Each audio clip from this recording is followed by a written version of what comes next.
सारा अध्यात्म एक ही चीज पर जोर देता है कि कैसे कर तुम्हें अकारण आनंदित होने की कला आ जाए। बस इतनी सी बात है। बात बहुत छोटी है, दिखाई पड़ती है बहुत बड़ी कि बहुत कुछ करना पड़ेगा, क्योंकि दुख, तनाव और चिंता का जन्मों जन्मों का हमारा अनुभव है। इसलिए इतना सारा ढेर पड़ा है चिंता का, तनाव।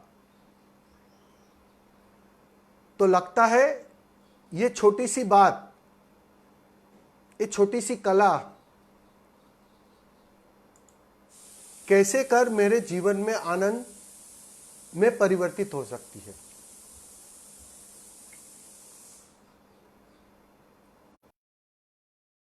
ने बहुत सारी ध्यान की विधियां दी है। अगर हम कुछ समय तक उस ध्यान विधियों से गुजरे, ठीक से गुजरे, पूरे संकल्प से गुजरे, परिणाम आता है कि तुम्हें चैन से बैठने की कला आ जाती है, अकारण आनंदित होने की कला आ जाती है। जो स्वभाव है, जो निखर जाता है, फूट फूट कर बाहर आ जाता है। तुम्हारे रोके से भी नहीं रुकता, वो बटने लगता है, क्योंकि जरूरत से अधिक है तुम्हारे पास। बस वो कला हम भूल गए, बस बात इतनी है। भूल गए, इस बात को समझ लेना, खोई नहीं है तुमने कला, भूल गए, बिसर गए। बाहर दौड़ने की जो आदत, वो आदत ने हमें हमारे खजाने से वंचित कर लिया है। जो तुम्हें मिला ही हुआ है, बस उस पर नजर नहीं जा रही। जिसकी भी तुम खोज करते हो, वो चाहे बुद्धत्व हो, चाहे समाधि हो, चाहे आनंद हो, कुछ भी, जो भी श्रेष्ठ कर है, वह तुम्हें अभी भी इस पल मिला हुआ है। बस बात इतनी है कि नजर नहीं जा रही। क्यों नहीं जा रही नजर? नजर कहीं और है, नजर किसी और पर है।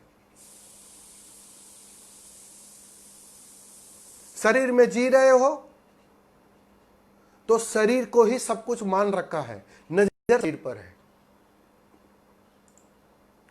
मन में जी रहे हो, नजर मन पर है। अपना घर भूल गए, अपना स्वभाव भूल गए, स्वभाव से एक दूरी बन गई। हालांकि वो दूरी होती नहीं है, इसीलिए तो घटना क्षण में घटती है। यहां बोध हुआ, अनुभवगत बोध हुआ कि मैं मुक्त हूं, तो तुम मुक्त हो जाते हो। ये घटता है, कितने घटती है, क्षण में घटती है। इसमें कोई यात्रा नहीं होती है। यात्रा कितनी? जितनी तुमने अपने स्वभाव से दूरी बना ली, बस अपने आप से जितनी दूरी बना, जितने दूर निकल गए, उतनी ही मात्रा में यात्रा बनती है। वो यात्रा क्षण में समाप्त हो सकती है, क्योंकि यात्रा वास्तव में होती नहीं है। यात्रा जैसा शब्द, शब्दों की भूल के कारण देना पड़ता है तुम्हें, क्योंकि तुम चलते हो, इसलिए यात्रा नाम का शब्द देना पड़ता है कि अध्यात्म को भी हम यात्रा बना लेते हैं। वास्तव में अध्यात्म कोई यात्रा नहीं है, बस उद्घोषणा है। जब अनुभव गहरा हो जाता है, स्वभाव का हो जाता है, अपने घर पर लौट आते हो, तो बस घोषणा करनी होती है, यात्रा जैसी कोई चीज नहीं होती। यात्रा एक भ्रांति है। कोई कहता है हम 10 साल से, 20 साल से, 40 साल से अध्यात्म की यात्रा कर रहे हैं, उसकी भाषा में कहीं चूक है, क्योंकि अध्यात्म में यात्रा जैसी कोई चीज नहीं होती। हर चीज पल में होती है, पल में बात बन जाती है। बस तैयारी चाहिए, अपने इस झूठे मैं को खोने की तैयारी चाहिए। अब वो खोने की तैयारी तुम इस पल में जुटाओ, इसी पल बात बन जाएगी। या 10 साल तक जुटाओ तो 10 साल तक भी नहीं बनेगी, या जन्मों जन्मों तक तो भी ना बनेगी। वो तुम पर निर्भर है। बस खोने की कला, अपने झूठे मैं को खोने की कला, जो नहीं है, जो नहीं है, जिसका कोई अस्तित्व नहीं है, उसे खोने की कला। बहुत मजे की बात है। इस विरोधाभासी को थोड़ा समझना। जो नहीं है उसको खोने की कला,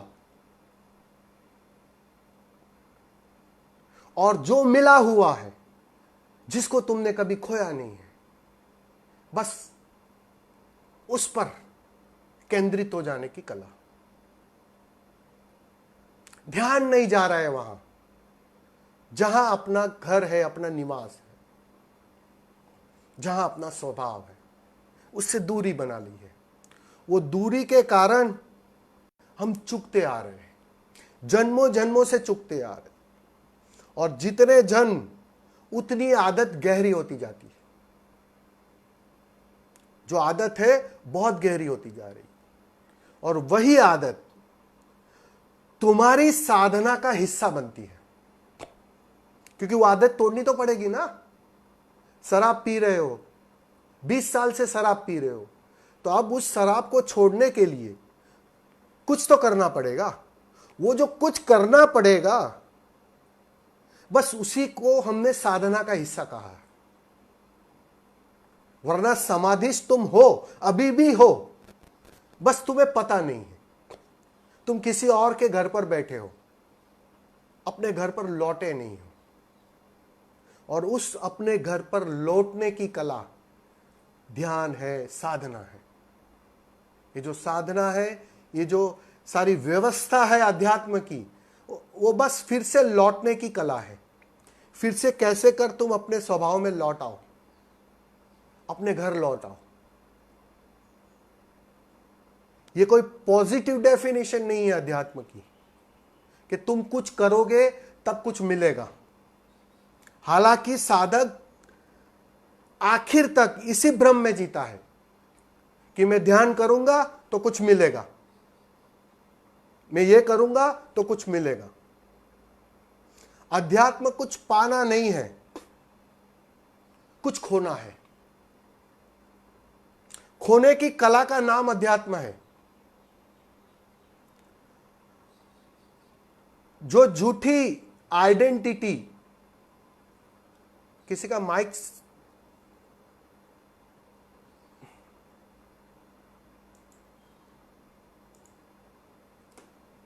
जो झूठी आइडेंटिटी पाल रखी है कि मैं शरीर हूं, मैं मन हूं, बस उसको तोड़ना है, ठीक से तोड़ना है। वो कहते हैं ना, पत्थर के अंदर मूर्ति छिपी हुई है, वो व्यर्थ के पत्थर को काटना है।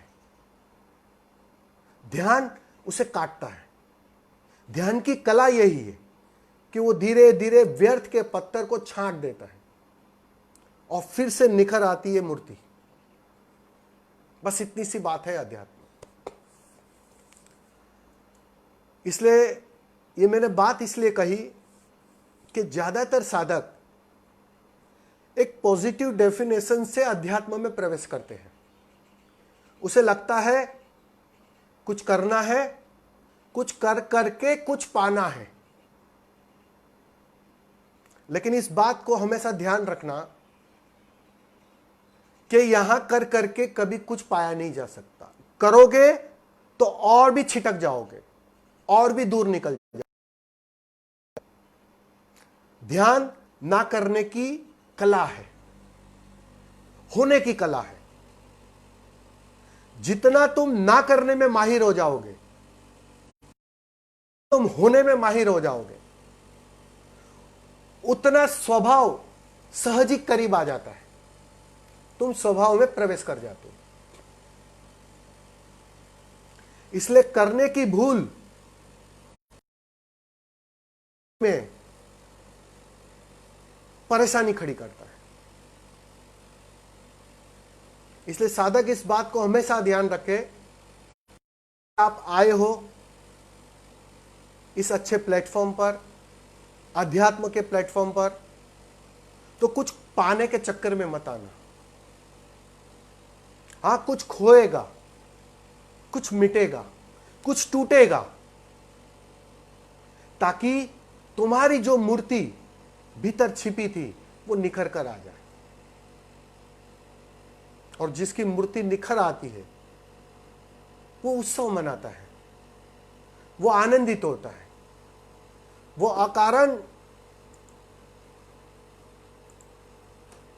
अकारण आनंदित होता है, क्योंकि कोई कारण ना बचा, एक परम तृप्ति छा जाती है, एक समाधान आ जाता है।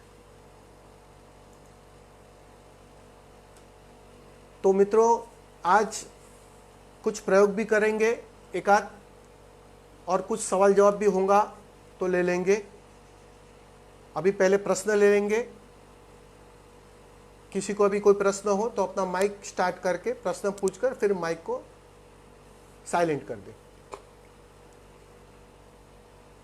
अपनी यात्रा के संबंध में, अपने ध्यान के संबंध में, प्रयोग के संबंध में, और कोई मन में उलझन हो उस संबंध में, कि जब तक उलझन रहती है, तर्क रहता है, तर्क जब तक गिर, तब तक चैन से बैठने की कला नहीं आती, तुम चैन से बैठ ही ना पाओगे। और जब तक चैन से ना बैठ पाओगे, ध्यान घटेगा कैसे? क्योंकि ध्यान नहीं करते तब घटने की संभावना बढ़ती है। और जब तक खोपड़ी में तर्क बना रहेगा, विचार बने रहेंगे, कुछ करने की आकांक्षा बनी रहेगी, तब तक बात नहीं बनती। तो कुछ भी रहे प्रश्न तो जरा पूछ ले। मेरी आवाज सबको आ रही है ना? आवाज सबको? बहुत सुंदर सुंदर।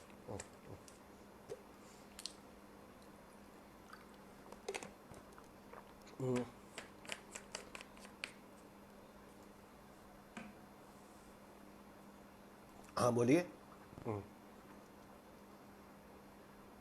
बहुत सुंदर।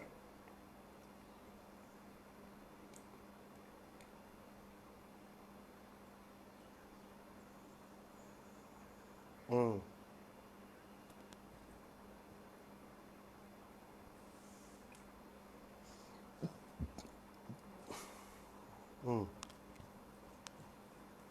सही बात।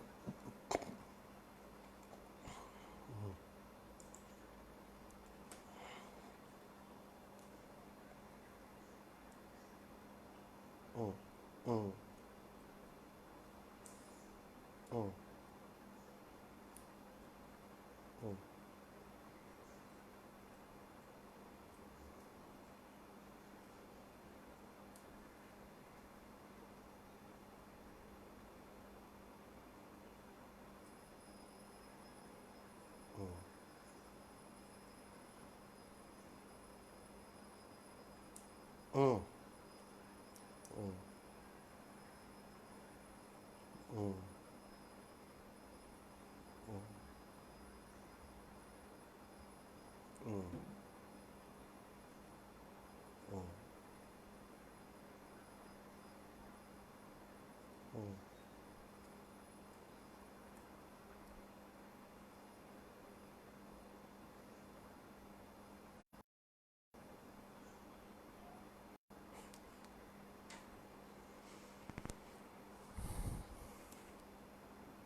चालतं राहा.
नहीं ठीक है, समझ रहा हूँ मैं. हाँ, अपना म्यूट कर देना, ऑडियो म्यूट कर देना.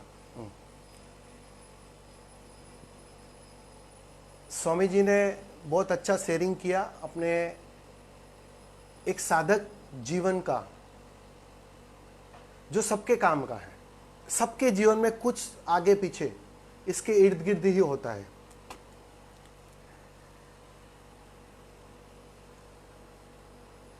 शुरू में प्रयोग पूरे संकल्प से, पूरी ताकत से करने पड़ते हैं, और उस वक्त काफी कुछ कचरा निकल जाता है. जैसे तुम घर में बहुत कचरा है फर्श पर, तो पहली बार जब झाड़ू लगाते हो ना, तो बहुत सारा कचरा इकट्ठा हो जाता है और वो निकल जाता है. लेकिन वो जो बारीक बारीक कचरा रहता है ना, वो बना रहता है अभी भी. और वह जो तोड़ता है ना, वो संसार तोड़ता है. ज्यादातर साधक मैंने देखा है, मेरे अनुभव में आया है, वो जब साधना शुरू करता है तो उसे एक ध्यानी होने का भ्रम खड़ा हो जाता है, और वह संसार के जाने अनजाने विपरीत हो जाता है. उसे लगता है कि संसार की हर चीज मुझे बाधा रूप दे रही है. वो चाहे पत्नी हो, चाहे बच्चे हो, चाहे समाज हो, चाहे बाहर की व्यवस्था हो. लेकिन आपको एक मजे की बात बताता हूं. साधक के जीवन में असली ध्यान संसार से शुरू होता है. बड़ा बड़ा कचरा तो निकाल दिया डायनामिक करके या किसी छोटी मोटी विधि करके, लेकिन अब जो परिपक्वता लानी है, अब तुम्हें जो तैयार करना है, वो कौन करेगा? जंगल तो करेगा नहीं, जंगल का सन्नाटा नहीं करेगा. वो तो यहां इस घर के अंदर, इस समाज के अंदर, इस पत्नी के साथ, इन बच्चों के साथ, इसी झंझटों के अंदर तुम पकते हो, तुम तैयार होते हो.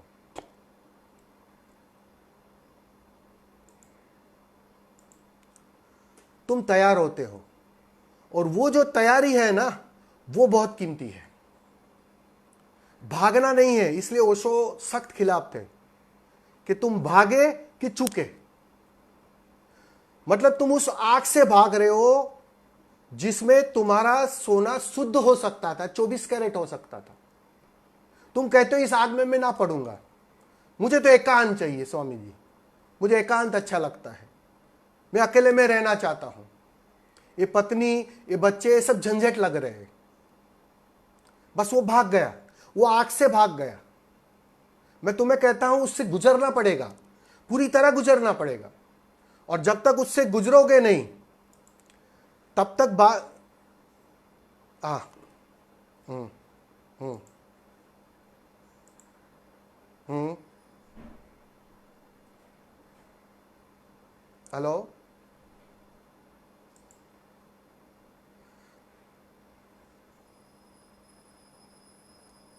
आवाज नहीं आ रही आपकी।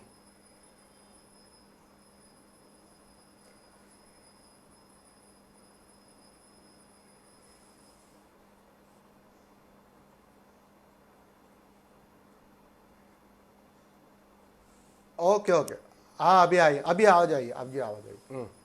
हाँ बोलिए। हम्म हम्म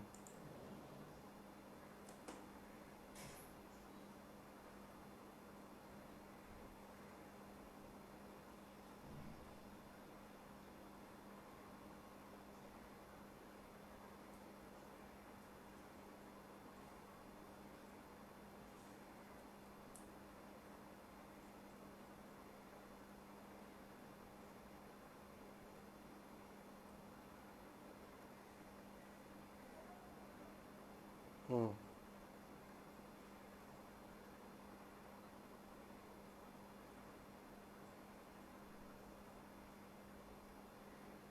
हम्म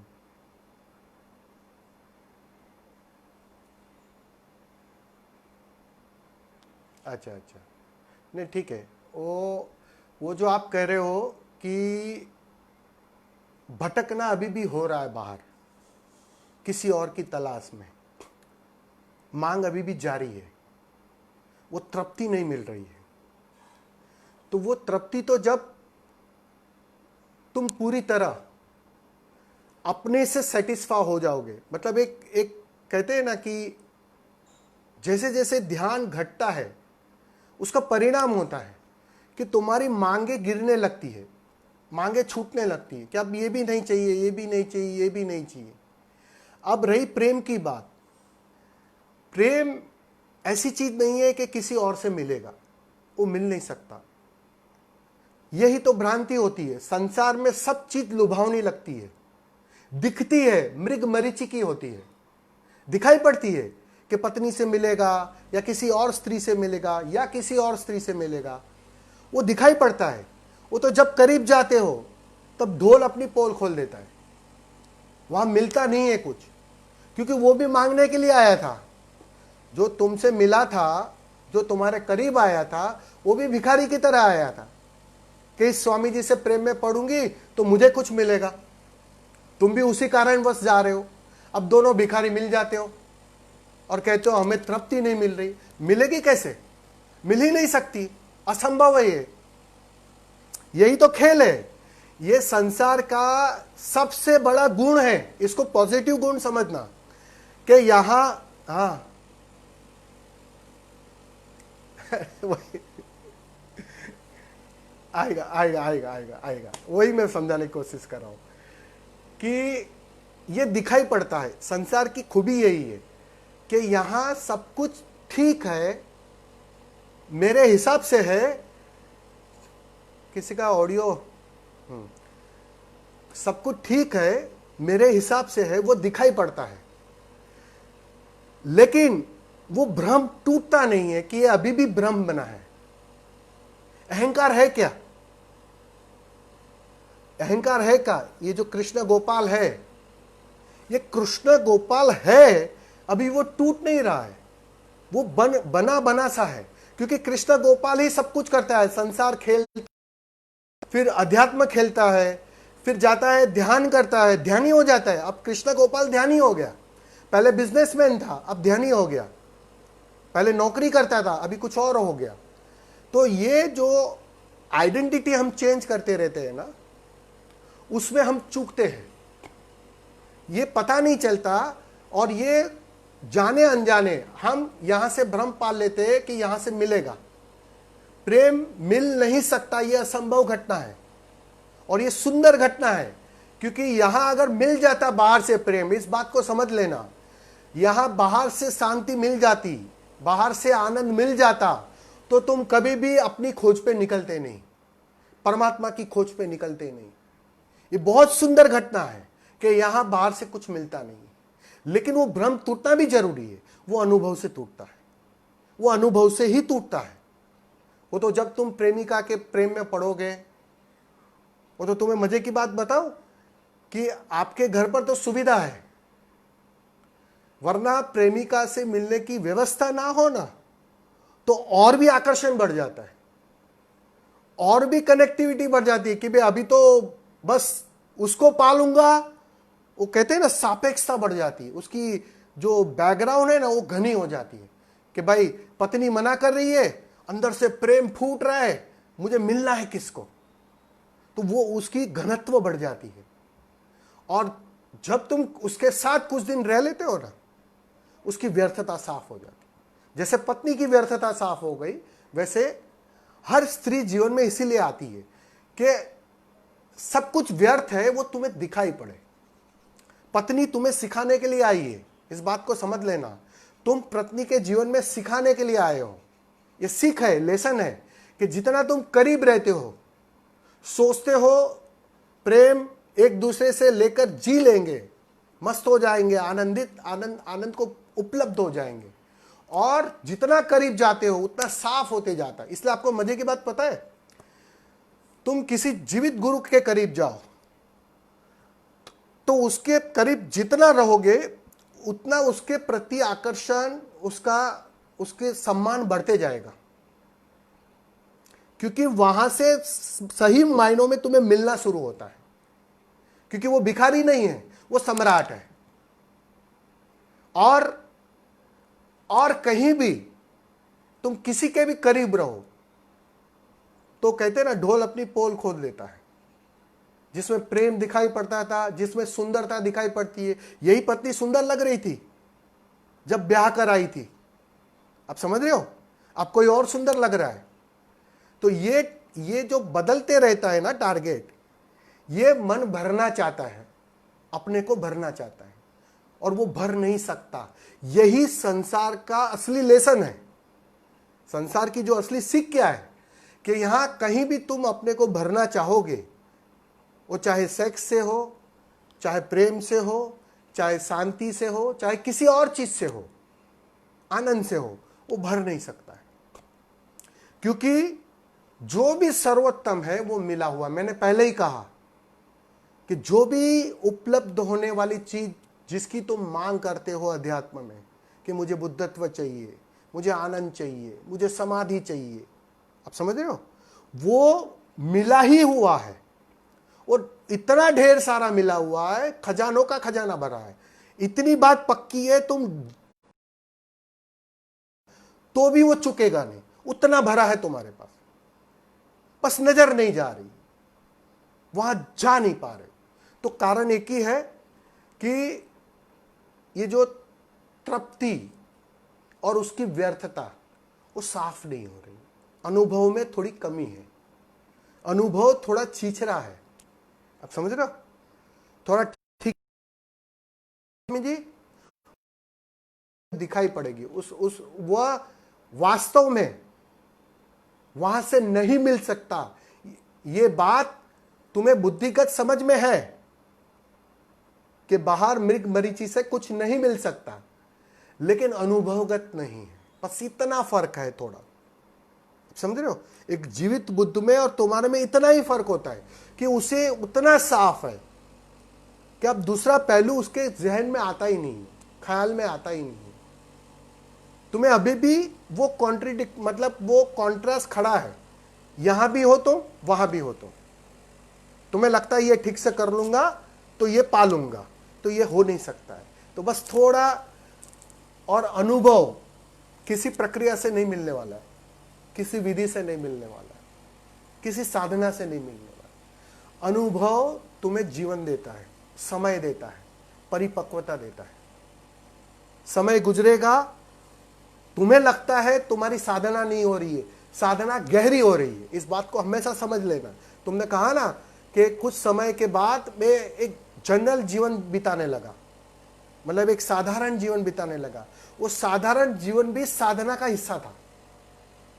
वास्तव में जब कुछ करने को बचता नहीं है, तब एक एक प्रक्रिया, एक एक चीज छूटने लगती है। और जितना वो छूटती है ना, वो छूटी इसलिए रही है कि उसकी अनुभूति तुम्हें क्लियर हो गई कि पक्की बात है, इससे नहीं मिलने वाला है, पक्की बात है, इससे नहीं मिलने वाला है।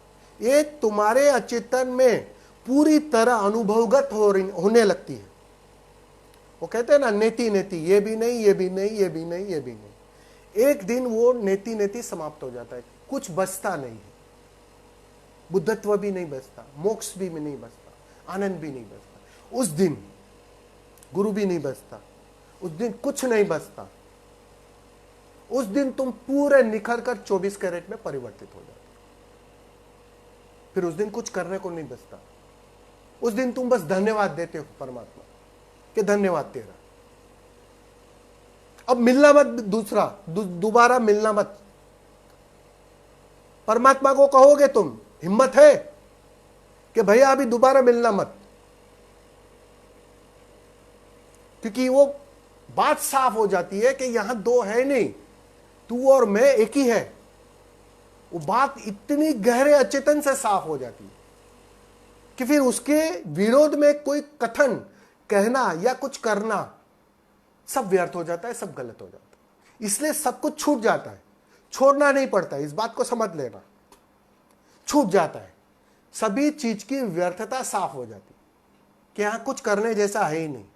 डायनामिक भी कर लिया, पैसिव ध्यान भी कर लिया, ये भी कर लिया, वो भी कर लिया, सब व्यर्थ है। उसकी व्यर्थता क्लियर हो जाती। फिर उस दिन तुम मजे की बात क्या करोगे पता है? चैन से बैठ जाओगे, चैन से सोओगे। रिंजाई को किसी ने पूछा ना कि बुद्धत्व घट गया, अब तुम्हारी साधना क्या है? बस नींद आती है, सो जाता हूं, भूख लगती है तो खाना खा लेता हूं, नहीं नींद आती है तो बैठा रहता हूं। करने को कुछ बचता नहीं है, क्योंकि कहीं जाना नहीं है, कुछ पाना नहीं है, कहीं पहुंचना नहीं है। एक परम तृप्ति, एक पूरी तरह सेटिस्फैक्शन आ जाता है, और वह सेटिस्फैक्शन सहज ही चैन ले आता है। तुम्हारी बेचैनी तिरोहित हो जाती है। अभी तो बुद्धत्व भी नहीं चाहिए, अब कहां बेचैनी रही? तुम्हें पता है, तुम्हारा संसार या तुम्हारे पैसे उतनी बेचैनी नहीं लाता, तुम्हारा बुद्धत्व की मांग सबसे बड़ी बेचैनी लाता है। तुम्हारे संसार तक को वो हिला डालता है। लेकिन एक समय आता है जब उसकी मांग भी गिर जाती है, वो भी व्यर्थ हो जाता है, और ध्यान धीरे धीरे धीरे तुम्हें उस मुकाम पर ले आता है, उस प्लेटफॉर्म पर खड़ा कर देता है कि वहां कोई मांग ना रहती। और जहां मांग गई, जहां कुछ भी नहीं चाहिए, वहां मन गया, घट गई समाधि। या कह दो, जो शब्द जो देना है दे देना, लेकिन एक चैन आ जाएगा। ठीक है स्वामी जी, धन्यवाद।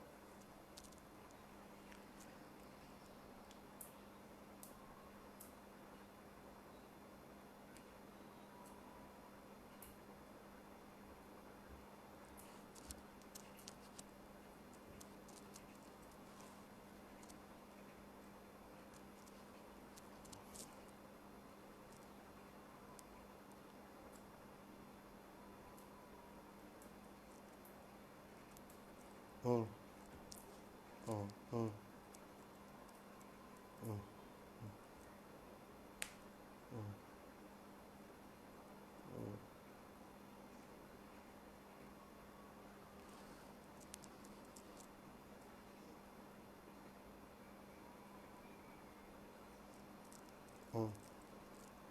हम्म हम्म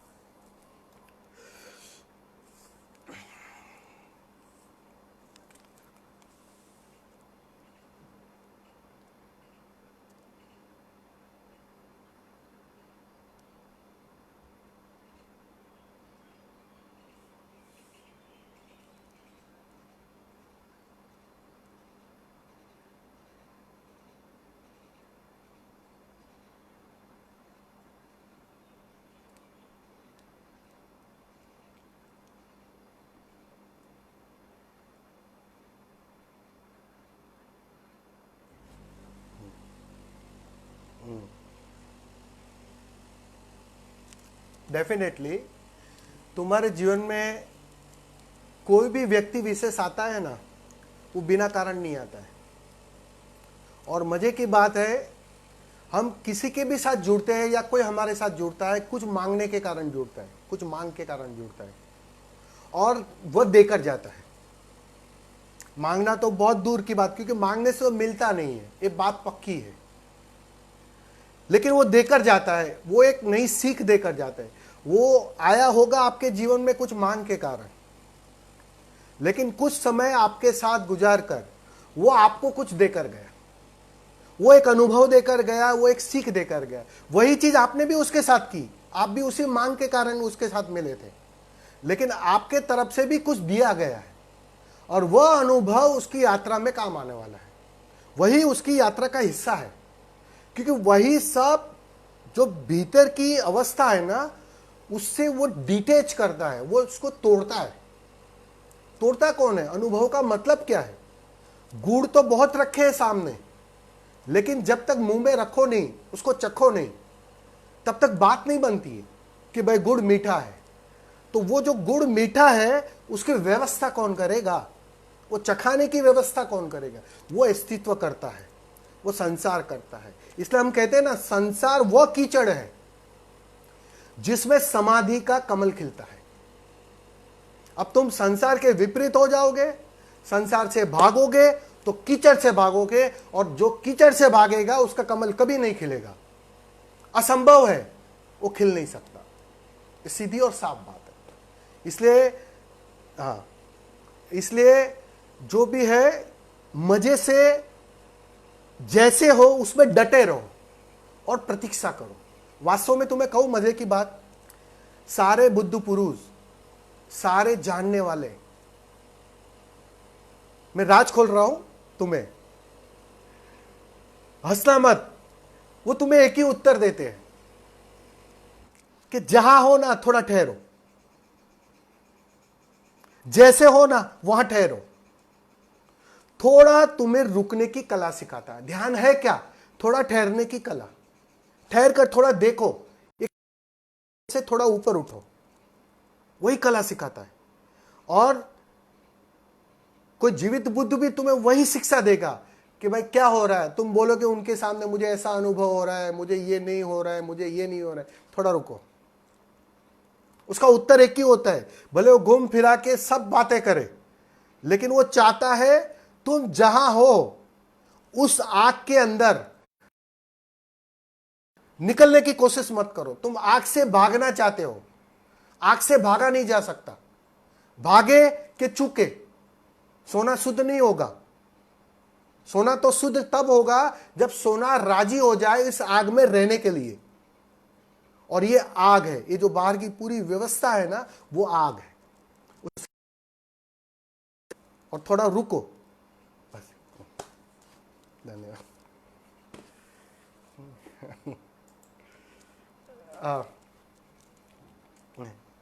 नहीं ठीक है।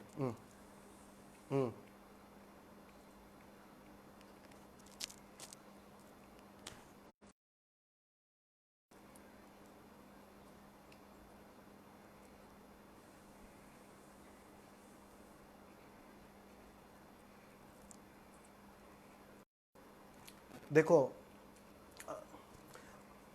अनुभव होता है ना, अनुभव वो मन का ही हिस्सा होता है। ये जो अनुभव की इतनी मांग है ना, वो भी मन की सघनता है। तुम्हारे सारे अनुभव, अध्यात्म के भी अनुभव मन के ही हिस्से होते हैं। तुम्हें कभी शुरू में ध्यान करते होंगे, तुम्हें रंग दिखते होंगे, तुम्हें आज्ञा चक्र पर कुछ होता होगा, तुम्हें सहस्त्र पर कुछ होता होगा, कुछ ना कुछ मतलब अनुभव होते रहते थे। तो वो अनुभव रहते, मन के हिस्से रहते। मैं ऐसा नहीं कहता वो गलत होते हैं, मेरे को भी हुए थे। लेकिन जब बात साफ हो जाती है कि मन किसी चीज से एसोसिएट करने के लिए तुम्हें वहां लुभाता है, तो अब अनुभव करने की अभिलाषा है, मन की एक मांग है। मन क्यों करना है अनुभव? मैं कहता हूं अनुभव क्यों करना है? छोड़ो, छोड़ो, तो छोड़ोगे तो वो अपने आप गिर जाएगी मांग। मांग हमारे तरफ से शुरुआत होती है, हम चाहते हैं इसलिए वो बनती है। समझ रहे हो? तो वो कंडीशनिंग तोड़नी पड़ेगी, क्योंकि क्या होता है जब हम साधना शुरू करते हैं ना, किसी को सुनकर शुरू करते हैं, किसी की वाणी सुनते हैं, चाहे ओशो की हो चाहे किसी और की हो, वाणी सुनते हैं या किताब पढ़ते हैं, तो उनकी जो अनुभूतियां होती है ना, उस मेथड को हम एप्लीकेबल करना शुरू कर देते हैं। हमको लगता है कि ऐसा ऐसा करने से ऐसा ऐसा होगा। तो वो जाने अनजाने साधना शुरू करने के समय आपने अंदर गहरे में अचेतन में डाल दी है। अब वो कंडीशनिंग टूट नहीं रही है कि भाई अनुभव तो अब करना ही पड़ेगा, अब प्रेम का तो अनुभव करना ही पड़ेगा। तो वो कंडीशनिंग इतनी गहरी बैठ गई है कि आप सब कुछ छूट रहा है, लेकिन वो कंडीशनिंग नहीं टूट रही। आप समझ रहे हो? वो कंडीशनिंग भी तोड़नी है, उसके भी परे जाना है। वो कंडीशनिंग भी बाधा रूप बन रही है अभी, कुछ ना करने से, प्रतीक्षा से। प्रतीक्षा से वो भूमि के अंदर बीज डाल देते हो, फिर कुछ करना पड़ता है क्या? अपने से पनकता है पौधा। तुमने भूमि के अंदर बीज डाल दिया, अब परिणाम आएगा। उसके लिए थोड़ी प्रतीक्षा, जैसे वो गर्भवती स्त्री रहती है ना, संभालती है बच्चे को, बस प्रतीक्षा करनी है 9 महीने की, वो आएगा, बाहर आएगा, अपने से बाहर आएगा। चिंता मत करो। लेकिन वहां कोई भी मांग खड़ी की है, अनुभव की भी मांगी है ना आखिर में, तो मांग खड़ी हो गई। मांग खड़ी हो गई, मन आ गया। एक तरफ तुम मन को पैदा कर रहे हो और एक तरफ मन को मिटाने की कोशिश कर रहे हो। अब दोनों चीज कैसे हो सकती है? समझ रहे हो? प्रतीक्षा करो बस। धन्यवाद। हाँ बोलिए।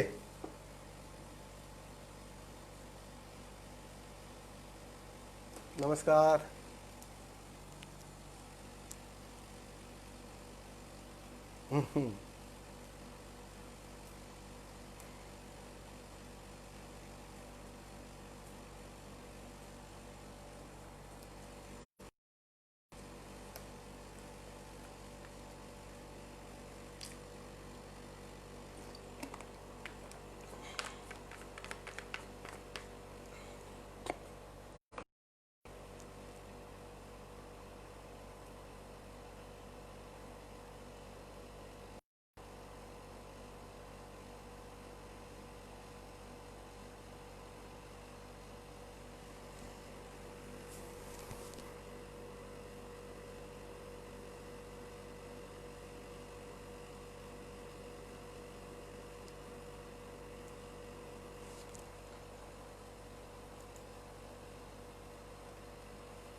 ठीक है।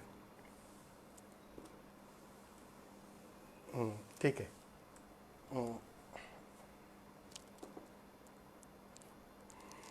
भैया ये तो ये तो सबसे बड़ा सवाल है।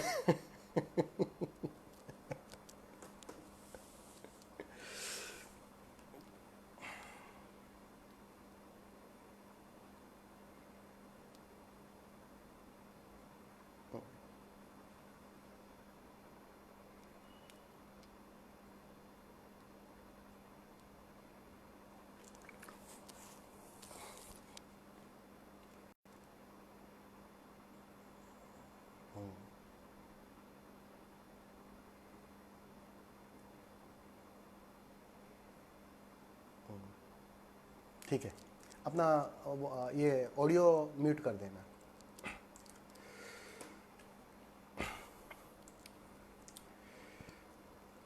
देखिए माँ, पहली बात तो जो मरने का ख्याल आ रहा है ना, ये वास्तव में जब एक गहराई आती है ना, मन मिटने के करीब होता है, तब अपने को फना करने की तैयारी हो जाती है, अपने को मिटाने की तैयारी हो जाती है। और ये तैयारी बहुत कीमती है। मतलब पानी 99 डिग्री तक उबल गया, ये बता रहा है कि अब तुम मरने तक तैयार हो।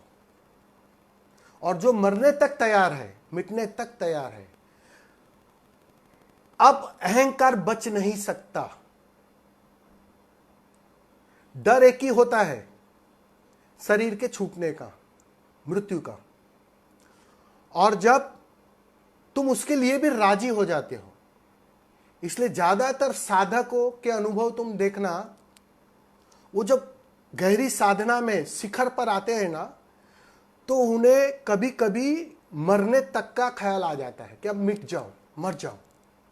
वो वास्तव में वो समझ नहीं पाते हैं, वो मन के तल पर मिटना चाहते हैं, मन मिटने के करीब होता है, लेकिन वो विभूचन में पड़ जाते हैं कि मैं किस मरने की बात कर रहा हूं। वो समझ ही नहीं पाते। गुरु की यहां जरूरत पड़ती है। गुरु उसी बात को समझाता है कि भाई यहां तुम नहीं मिट रहा है, तेरा अहंकार मिट रहा है। अहंकार मिटने के करीब है, ये शुभ लक्षण है। पहली बात तो इससे घबराओ मत बिल्कुल। मन मिटाने के लिए ही तुम यहां आई थी, इस पथ पर आई थी, और अब वो मिटने के करीब है। तो ये तो पहली बात तो बहुत ही शुभ लक्षण है कि मरने तक तैयार हो। मतलब आज नहीं तो कल बात बनेगी, उसे कोई रोक नहीं पाएगा आप, क्योंकि तुम्हारे तरफ से पूरी तैयारी है। मैं मरने तक तैयार हूं। जो मरने तक तैयार है, जिसने दांव पूरा लगा दिया, जिसका संकल्प पूरा हो गया, तो समर्पण तो अपने से घटेगा। ये तो समर्पण इसलिए नहीं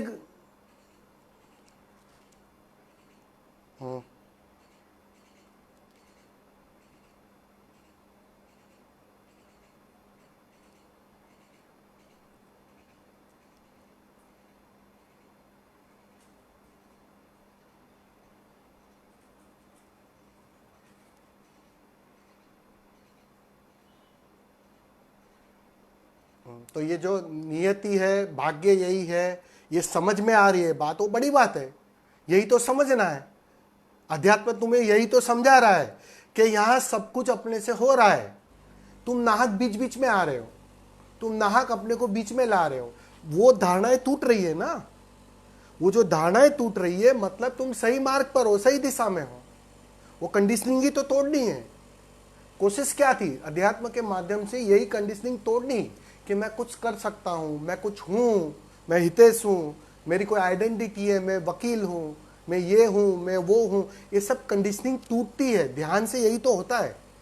ध्यान से सिर्फ तुम अपने स्वभाव में, ऊर्जा स्वरूप में लौट आते हो, और उसके पहले तुम कुछ और हो, उसकी प्रतीति बनी रहती है।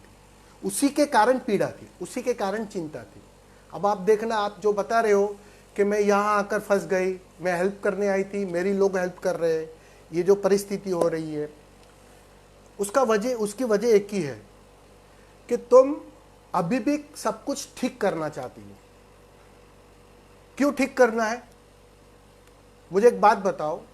आज सुबह में उठी तुम, आज तरंगे ऐसी नहीं है कि तुम्हें आह्लादित करे, तुम्हें नाचने को प्रेरित करे, ठीक है? ऐसे ही पड़े रहने का दिल करे, या रोने का दिल करे, या हंसने का दिल करे। तुम उसके लिए क्यों राजी नहीं हो? क्यों कहती हो ऐसा नहीं, ऐसा ही होना चाहिए? अब बात समझो। वो मिट रहा था मन, लेकिन तुमने अपनी वापस नहीं एक मांग ले आई कि नहीं ऐसा होना ही चाहिए। भाई मैं तो गहरी ध्यानी हूं, मुझे तो समाधि घटनी चाहिए, या मुझे समथिंग होना चाहिए, या मुझे ऐसा होना चाहिए।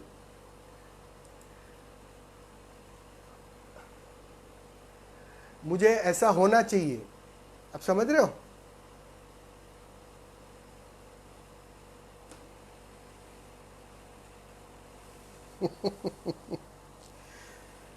एक एक बात बताओ, जिसको ये भ्रम टूट गया ना कि मैं ध्यानी नहीं हूं, उसकी यात्रा पूरी होने के करीब हो गई।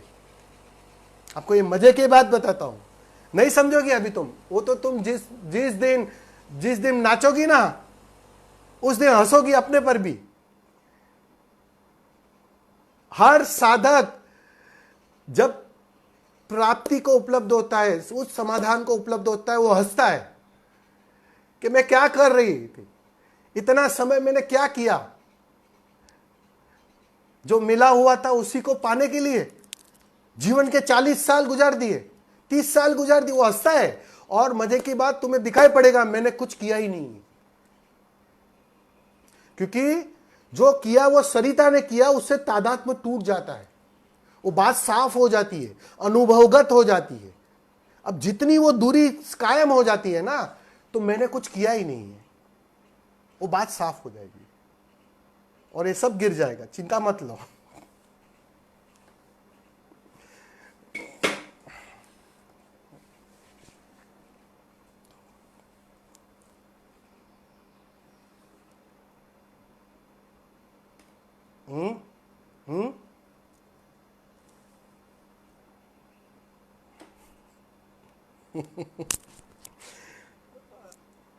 आ जाओ मेरे घर पर।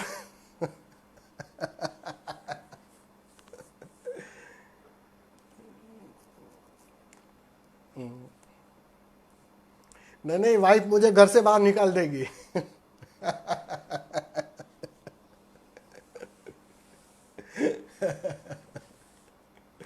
होगा होगा, वो भी होगा, पता नहीं कब होगा। होगा।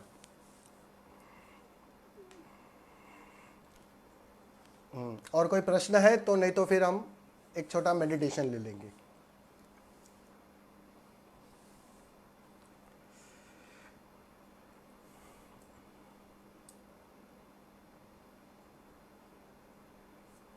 ठीक है, तो अभी हम प्रयोग करेंगे एक। ठीक है,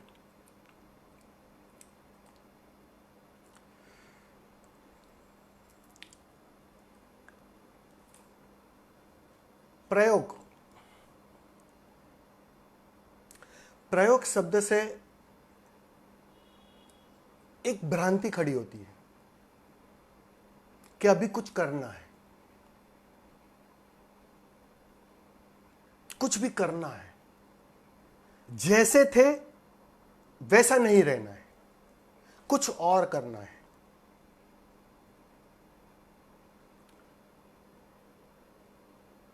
साधक जब साधना जीवन में प्रवेश करता है तो शुरू शुरू में उसे एक्टिव प्रयोग अच्छे लगते हैं, जिसमें उसका शरीर का पूरा उपयोग हो। वो चाहे नाचे कूदे, श्वास के माध्यम से, कंपन के माध्यम से, या कोई भी माध्यम से उसका उपयोग कर, क्योंकि वहां उसका कर्ता घना होता है, सघन होता है। शुरू शुरू में तुम्हारे कर्ता को सघन करना पड़ता है, उसका घनत्व बढ़ाना पड़ता है, और जितना कर्ता घना होता है तो उसकी पीड़ा साफ होने लगती है। और जितनी कोई भी चीज, वो कहते हैं ना, कोई भी चीज घनत्व में दिखाई पड़ती है ना, तो उसकी सापेक्षता बन जाती है, उसकी व्यर्थता साफ हो जाती है, उससे छूटने का दिल करता है, तो कर्ता को छोड़ने की इच्छा होती है। पहले करने की इच्छा होती है, क्योंकि करना ही हमारा जीवन बन गया है, क्योंकि कर्ता के बाहर हम अभी तक गए नहीं है। तो तब जब तुम्हें यात्रा शुरू करवानी पड़ती है तो करने के माध्यम से शुरू करवानी पड़ती है। इसलिए पहले देखना, आप सारे प्रयोग एक्टिव प्रयोग रहेंगे। उस एक्टिव प्रयोग को आप कुछ महीने सालों तक करोगे, करते करते करते। अब मुसीबत समझो, इस बात को थोड़ा समझ लेना, ये समझने जैसी बात है। एक वर्ग ऐसा है